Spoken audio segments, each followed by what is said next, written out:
Okay, good evening. We come to you live from LZ Bunker, in the bunker. This is the second edition of Veterans Live Show. Welcome to all veterans. Each week we're going to bring you a special guest to tell about their experiences in the war that they served in. I am Ronny Ymbras, your host. I served with the 101st Airborne Division in Vietnam with the 101st Survival 2nd Infantry B Company. And today's guest is Harry Adams from Highland, California. Harry and I served together in Vietnam. We knew each other from September 1967, when we all went over to Fort Campbell to start training to go to Vietnam, until we shipped out in December. Went through the TET offensive together, and then Harry was wounded. He'll tell you about that a little later. And we shall just mention to you, don't forget to subscribe to our Facebook page, Fallen Never Forgotten. And also, it's a Vietnam Veterans Memorial Book with over 50 memorials dedicated to the people who served in Vietnam and never came home. We have also have a Facebook page, Vietnam Veterans Photo Club. It's a very popular page. We have about 83,000 members in that. And a lot of guys have found buddies they serve with after 50 years. So check that out as well.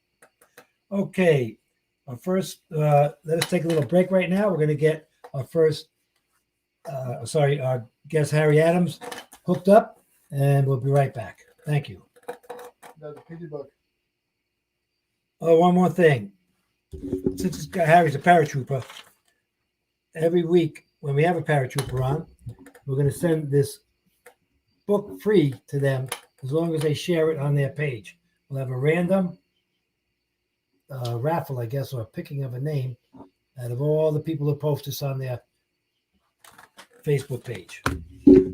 Thank you very much. Talk to you a little bit.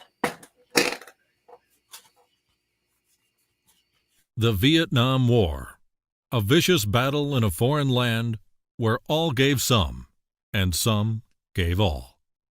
Americans have built great monuments to show the appreciation that many Vietnam veterans never received at the time of battle. Fallen, Never Forgotten Vietnam Memorials in the USA is a tribute to these warriors. This 12 by 9-inch, 240-page photo and information book is the perfect gift for the Vietnam veteran in your life, containing over 300 large, full-color photographs from more than 50 memorials throughout the country. Fallen, Never Forgotten Vietnam Memorials in the USA displays the beauty, grace, and honor these landmarks behold. We interviewed the people behind the memorials for up-to-date and accurate information. Call now to order your copy of Fallen, Never Forgotten Vietnam Memorials in the USA. Call now.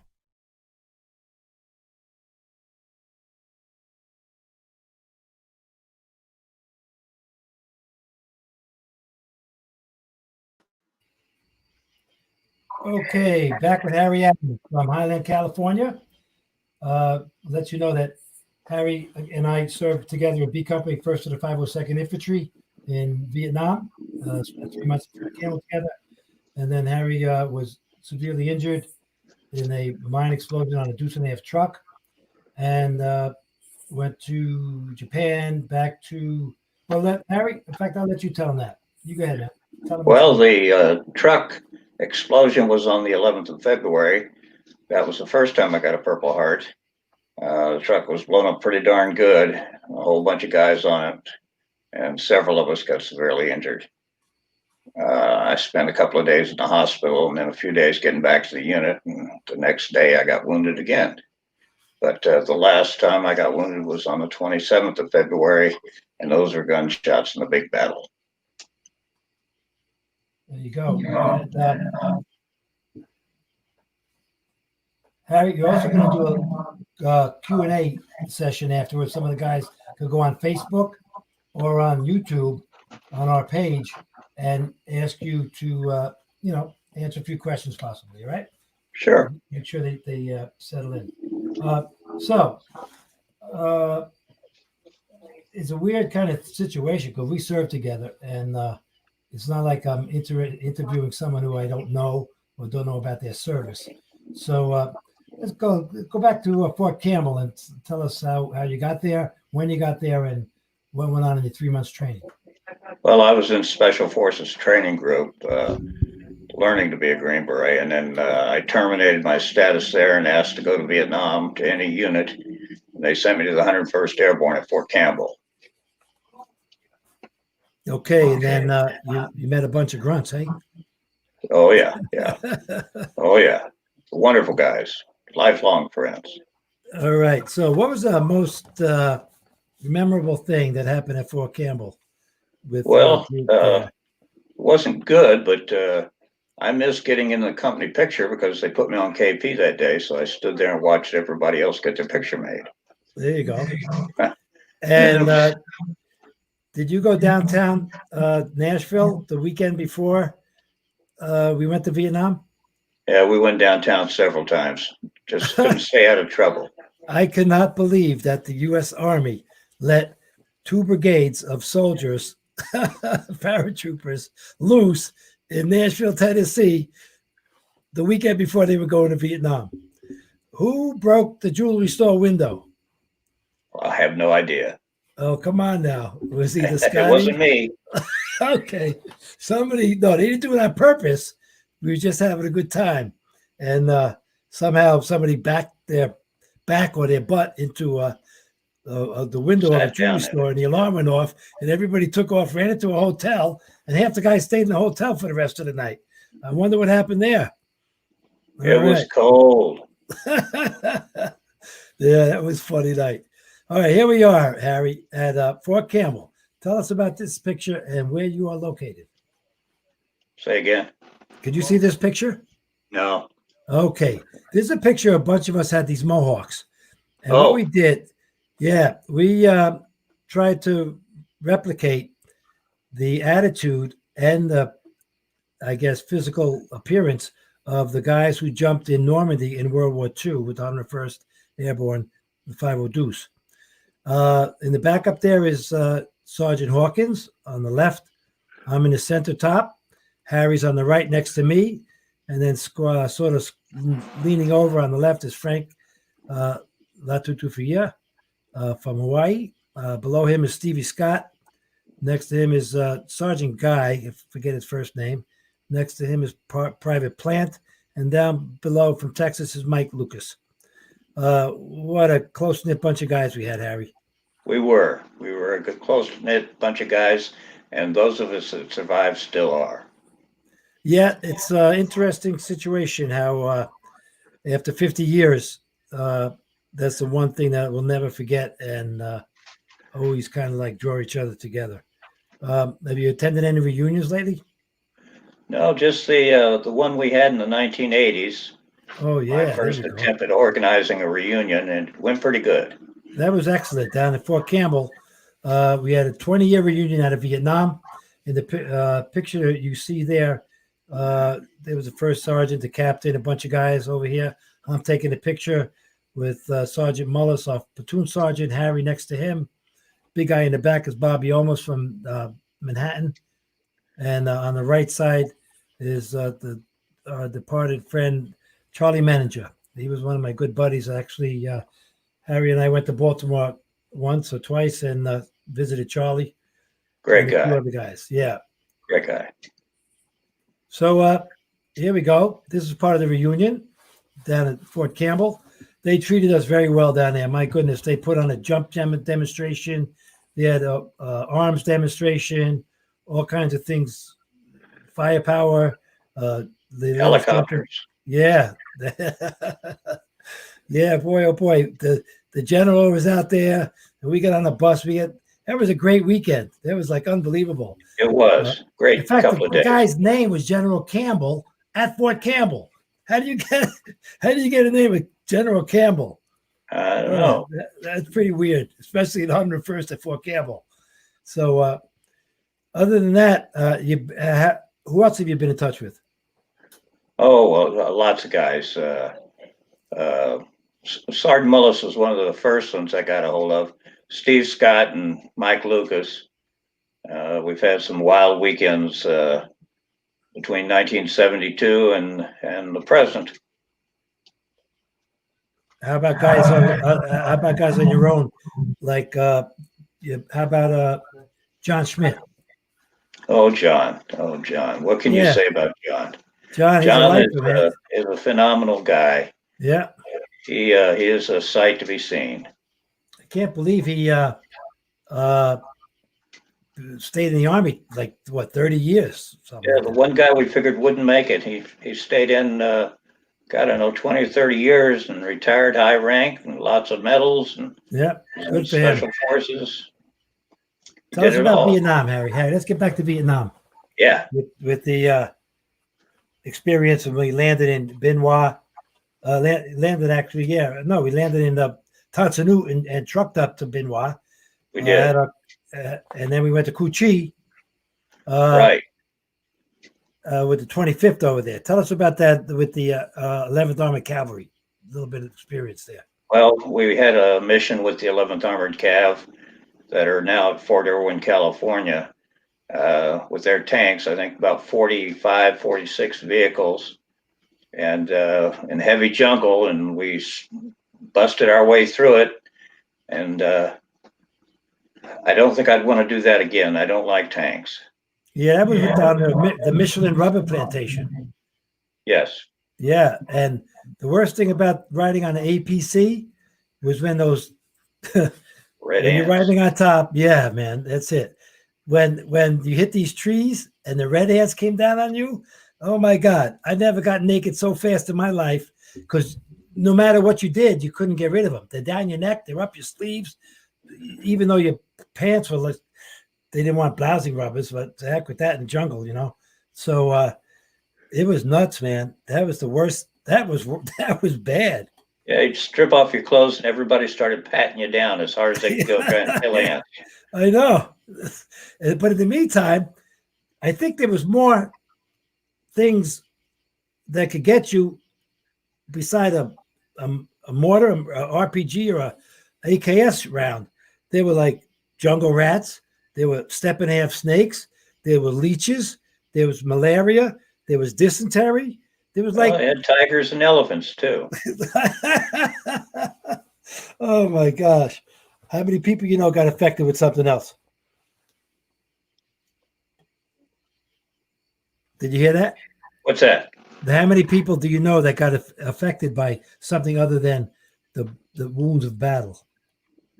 Well, geez, I don't know. That's a tough question. Yeah, it was like it was a circus, man. Something happened. It's you had to take your water pills, your malaria pills, whatever they were, and stay with the leeches, with the cigarette. Remember burning leeches out with the cigarettes? Yeah, every day or two we had more and more guys wounded, and every once in a while somebody killed. Oh yeah, that was sad. They came the big day. I'm glad you missed it. It was a big bad day, actually. I don't know if people know about it, but we lost a lot of guys. We lost 1/3 of our company, with 13 guys being killed and 22 guys being wounded out of a company of about 100 guys. So that was 33 guys or so by our own mortars. That was March 26, 1968. Not a good experience. Not a good experience. So tell me about your what's going on with your private white dove business. Let's see that little bird. There you go. Tell us what you do with that. Well, I make a living with them. We have a small company here in Southern California, and we fly them at funerals every day.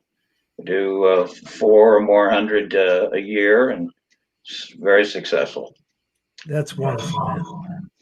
And what actually takes place with the and how Well, many? we usually the last thing that takes place, we have a symbolic release where the family releases a single dove or two doves whenever a couple is being reunited in heaven by hand, and then we release an escort of 3 to 20 doves. They go up and fly into a tight formation, start flying around the cemetery. Then the first dove or two doves that were released come back and join them before they all depart and come back to our White Wing Sky Ranch here in Highland. That's incredible. That's unbelievable. So what happened with your second Purple Heart? Well, that's we were airlifted out of an afternoon with not a whole lot happening into an area that was supposed to be secured, nobody there, but it turned out there were. And just before dark, they hit us. They hit us hard, and we were completely surrounded. I managed to last about an hour before I got shot in the side a half dozen times. And, Oh yes, I remember that. Yeah, yeah, I recall that. Actually, I have this one page, February 11th. That was. What was the second time? Well, the second time I got wounded was on the deuce The nap truck. that blew up. When was the first one? I'm sorry. Well, the first and oh God, February. what was it? Oh, on the 5th of February, I got shot in the or not shot, but wounded with shrapnel from a mortar in the back. Okay. I didn't get a Purple Heart for that. Good. Don't worry about that. You got your due, man. You got home alive. That's what Yeah. I'm going to tell you about the 5th of February. We woke to a mortar attack, 17 wounded in our platoon.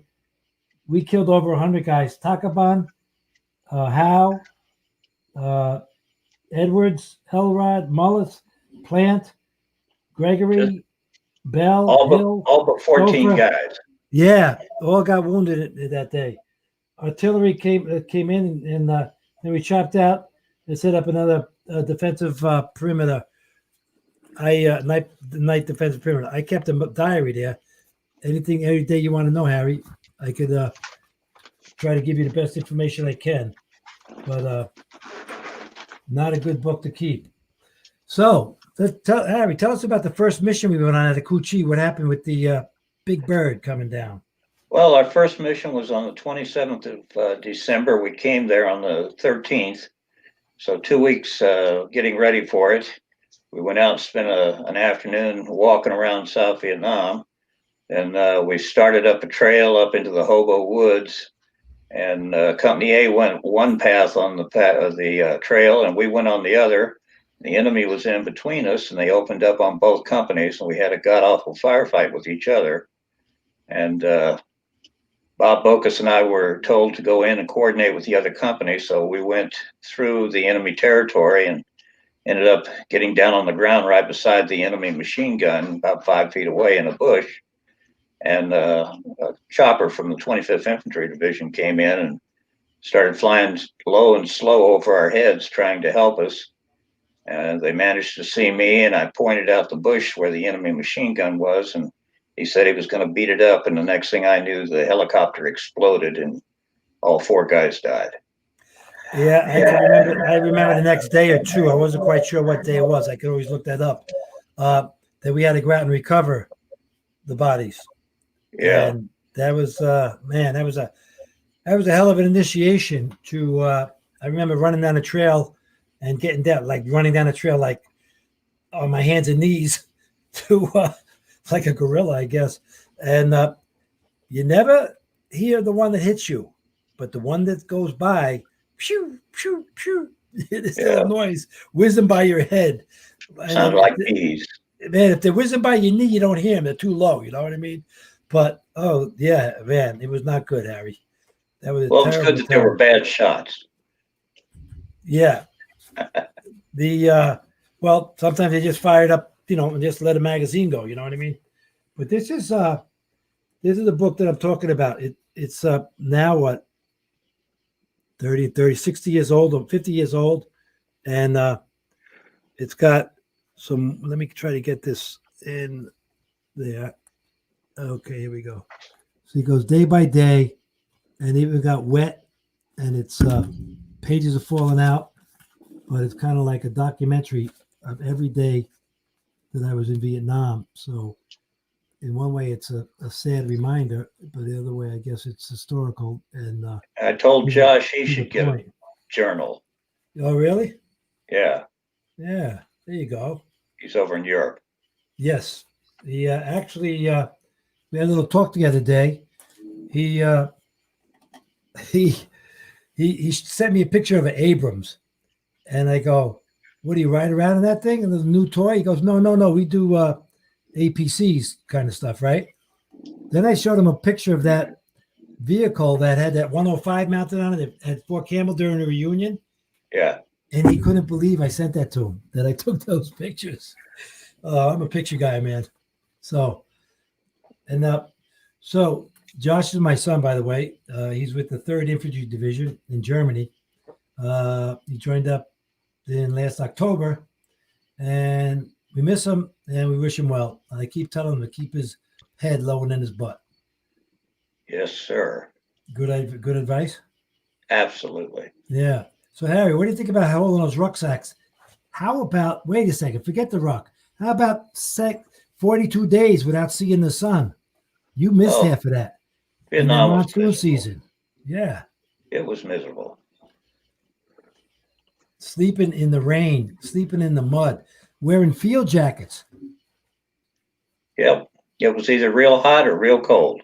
Yeah, you know, it's weird. People don't know. People think Vietnam was a hot jungle place, but in the meantime, we had a t-shirt on, a jungle sweater, a fatigue shirt, and a field jacket to try to keep warm. There you go. That's my man Harry. And for a while, we had flak vests. Yeah. Oh yeah. Right. Yeah. Harry, we got a picture of you up here sitting on a rice paddy, smoking a cigarette with your M16, bro. Yep. I was looking good. You took that picture, and I took a picture, and you took a picture of me. Let me see the same picture. Yeah, you took the one with me. I took the one with you.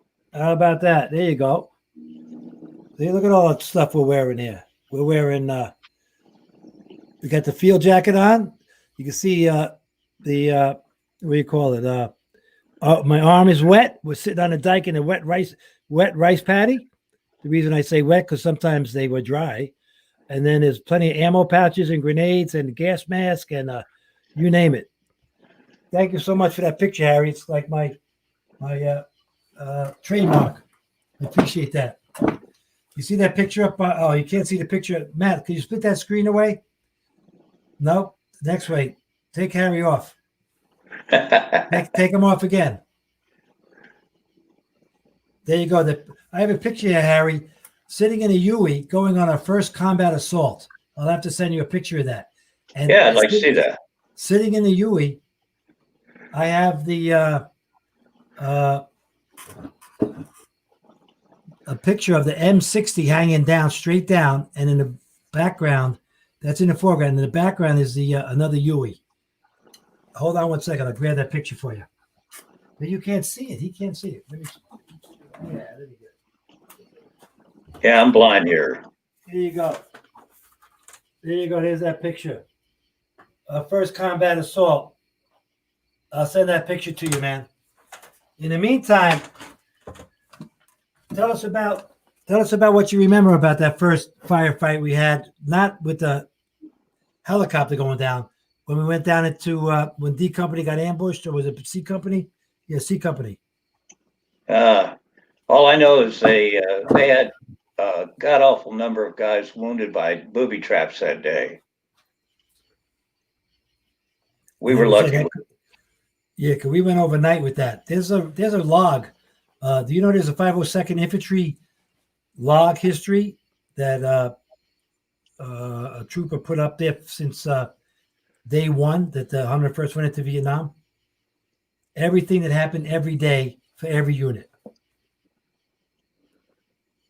I need a copy of that. Okay, I'll send you his name. In the meantime, tell us about nine ambushes. Night ambushes were the worst part of Vietnam. Oh my God! I still don't sleep at night. I'm up every night, all night. It just scares the crap out of you. You know, Harry, I was so afraid at times. I thought that the enemy could hear my heart beating. Or your breath. Yeah, well, I don't know about my breath. They could probably smell that. But my heart was thumping so loud. I swear, I thought they would hear it like from 20 feet, 50 feet away, whatever. The night ambushes were not nice. Yeah, we had a couple that were very decisive. Really? I don't mean that. I mean the whole attitude about it. Yeah. Oh my goodness. Yeah. We had a great plan. We did, man. We did great in our war. We kicked some ass. We did. And like the papers, the press they wrote it down like we were the bad guys first of all, and then we got our ass kicked. Well, man, we had enough casualties of our own, but we tripled or Yeah. quadrupled the amount of casualties and the weapons that we got out of the field from the enemy, including some serious, 2-man weapons. Not I just think we had AK. 27 guys killed in our company during that time. Yeah, we had a 90% Mortality rate. no, not mortality. Well, shot, you know. Injured or killed. Correct. Yeah. WILK, 97%. But that also meant some guys got wounded 3 or 4 times. That's Follow right. me? So that it wasn't like every guy in a 100-man company, 97 got wounded. It could have been 60 guys got wounded, but a couple of them got wounded 2, 3, 4 times. Yeah, there were a number of us that got wounded several times. Yeah. I got hit 4 times, but only 2 Purple Hearts. Okay. Yeah. Well, you should write up, man. You should go get them.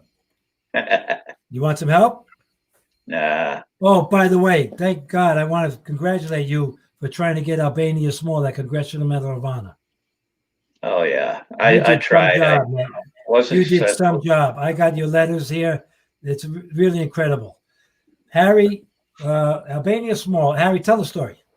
Well, I think it was the 21st of February, we did a maneuver where we pivoted and wheeled to the left. The whole company pivoted, and first platoon got shot up real bad in a enemy position. We tried to get in 2 of them and rescue them.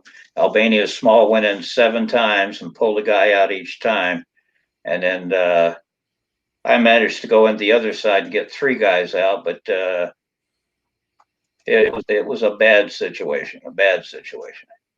But in the meantime, when we were back at base camp being written up for the Medal of Honor, a mortar came in and blew his arm off. Yeah, they pulled him out of the ranks when he got put in for the Medal of Honor, and he went to the rear, was playing horseshoes, and the mortar round went off in the distance. Piece of shrapnel came by and cut his arm off mid forearm, and his hand was still attached to the horseshoe. Jeez. Thanks. Did he get a ringer? No, stop. Please. He should have got the Medal of Honor. Yes, I agree. You're no kidding. You're not. Yeah, absolutely right. That's not good. Happened to a lot of people though, and very heroic war. People cared for each other so much. There were guys. You know what bothered me most about that war too? That when they said there was a lot of racism involved. Hey man, we didn't care who was who. We were more than brothers with everybody in our group. Well, we didn't have that kind of problem in the paratroopers. We were all highly motivated. True. That's true. Yeah, we weren't. Yeah, but then we got started to get infiltrated with. Infiltrated sounds like a bad thing. A lot of our replacements were legs. Yeah. Yeah, we were the last set of paratroopers. Yeah, in the 101st. Not jump qualified. And yet, I'll tell you what, some of them, they just weren't as gung-ho as we were. There's nothing wrong with that. They were just people who got drafted and got put in our units, but we were kind of animalistic and gung-ho with things. But they just didn't hold up. I actually had an issue with one guy dropping 81 millimeter mortar rounds on a trail. He didn't want to carry them. And I had to tell him if I saw it again, something might happen, which was not good. Besides, they turn around and use it on us.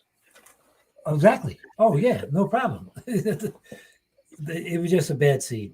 So other than that,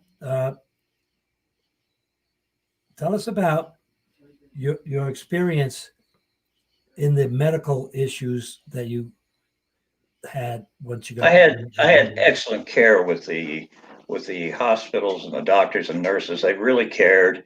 They did a heck of a job. I was in 9 hospitals when I got wounded the last time, before they finally retired me and sent me home. And where was that? In Southern California. I was. No, I don't mean that. I mean your journey through the hospitals. Oh God. Well, the field hospital after I got wounded, then down to Da Nang where they operated on me, then off the coast on the USS Repose, then back to Da Nang to catch an airplane to Japan. And from Japan, I went to Travis Air Force Base. From Travis, I went to Fort Ord. From Fort Ord, I went to the Presidio at San Francisco, and that's where I finished my career. Wow. And that whole happened, how long did that take? 2 months, 3 months? About 6 months. Oh, really? That long in the hospital zone? Well, I was paralyzed from the chest down whenever I came back. Started getting it back. It started coming back slowly a few weeks later. That is amazing. You know, thank God for that. In the meantime, I heard a little rumor that you had some experience flying a plane. I did. Tell us about that. We went over on Operation Eagle Thrust on the 12th of December, 67. And when we landed at Wake Island, the guys were kind of tired and was sleeping in the back. I went up to the front of the airplane and the pilot invited me to fly the airplane. So I sat down in the right seat, took the yoke and flew the airplane. Nobody else had controls for 15 minutes up at 35,000 feet. Thanks a lot, Harry. I'll tell you what, with a bunch of paratroopers on board, I think they would have jumped and went out to shoot if they knew you were flying that plane. That's why I kept it secret for 50 years. Oh, my goodness gracious. You're too much, man. Okay. We're going to, after a minute, tell us about TET, how crazy TET was at first.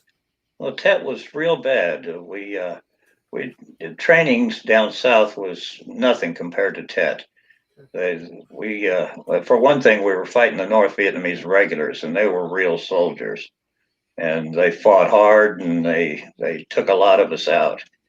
But TET, every day something happened. We'd lose a few more guys every day, either wounded or killed. TET was no picnic. All right, Harry. Thank you very much. I want to thank you so much, Harry, for being a second guest on the show, Veterans Live, and continued success in what you do with your bird, your dove factory. And I think it's a nice thing to have for people's funerals, give them some peace and respect. And please stay in touch with us no matter how you can. And we'll be swapping emails or texts, whatever, or messages.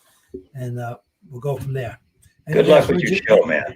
Any last words you'd like to say? Just good luck with your show. Oh, I appreciate that so much, man. All right, ladies and gentlemen, thank you, Harry. Let's catch you next time. And next week, our guest is going to be Richie Drago. He is the leader of the Purple Heart chapter, 1792, in Newburgh, New York. And what 1792 means is when George Washington inaugurated the Legion of Merit, actually was. And then in the 1930s, it got changed to the Purple Heart Medal. And it's really close. I mean, I'm like 30 minutes from this. I live in the Hudson Valley, and it's really terrific because there's so much history here between West Point, Stony Point battle in the Revolutionary War, and Ticonderoga and Saratoga, and tremendous historical area. And so we'll talk to Richie next week. And also the Purple Heart Hall of Honor is here in about 10 miles south of Newburgh. So thank you very much. And we'll see you next week. Thank you, brothers, and welcome home.